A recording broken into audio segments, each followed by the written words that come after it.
Ton associé sourit? Mais il a déjà vendu ton entreprise d'art, murmura le petit garçon devant l'entrée de service. Il avait passé 20 ans à bâtir sa société. Intelligent, épuisé, il faisait confiance à son meilleur ami. Samy, un livreur de 10 ans, pauvre et attentif, se tenait près de la porte de service. Il avait vu Laurent quitter l'immeuble tôt, sourire contrôlé, téléphone serré. Plus tard, en passant, il vit la femme d'Antoine, Marie, près de l'ascenseur. Elle regardait son téléphone longuement.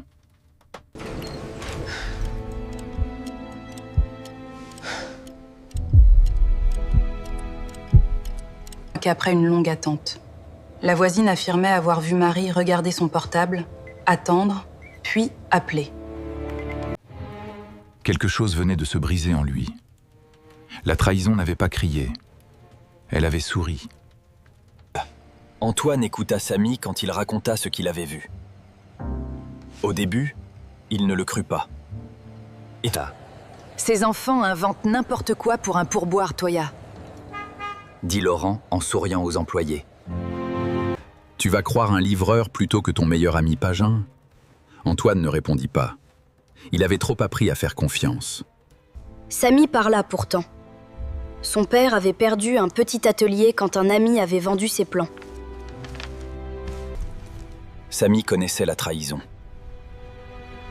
Il reconnut la même froideur derrière le sourire de Laurent.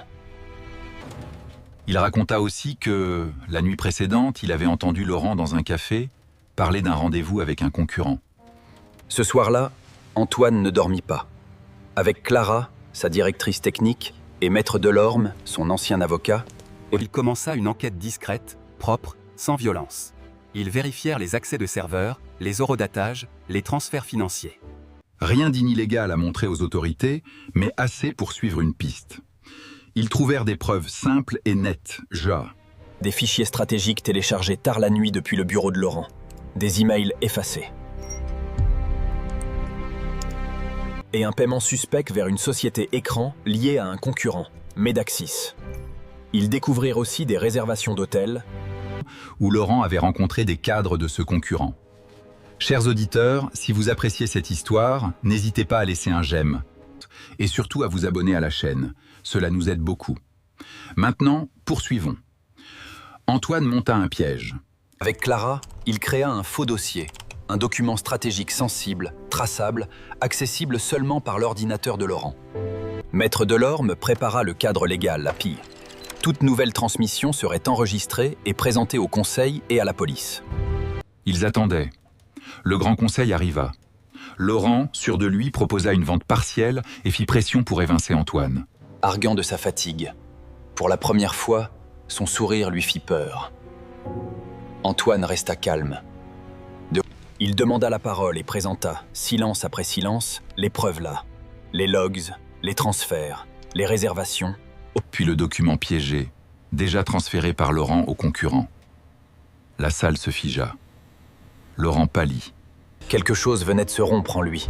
Les investisseurs, choqués, comprirent la mécanique, à cake. Les fichiers avaient été vendus. La tentative de révincer le fondateur n'était qu'un scénario. Laurent fut immédiatement suspendu, la police prit le dossier. Et les accords avec le concurrent furent gelés.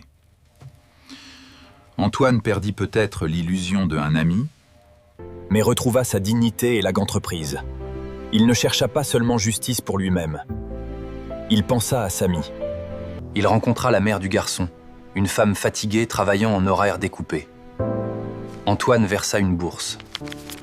Proposa un emploi stable à la mère et fit réparer l'atelier du père de Samy, ruiné des années plus tôt.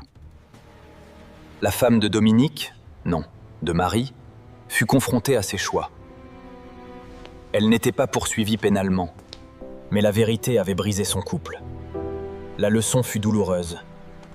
La loyauté ne se mesure pas aux apparences. Pour la première fois, Antoine comprit que le danger ne venait pas d'un ennemi connu, mais d'un sourire bien placé. La morale resta simple. Protégez ce que vous aimez, mais écoutez aussi les voix faibles.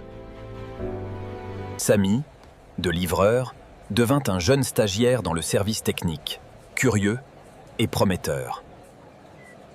Les plus grands voleurs ne forcent pas toujours les portes.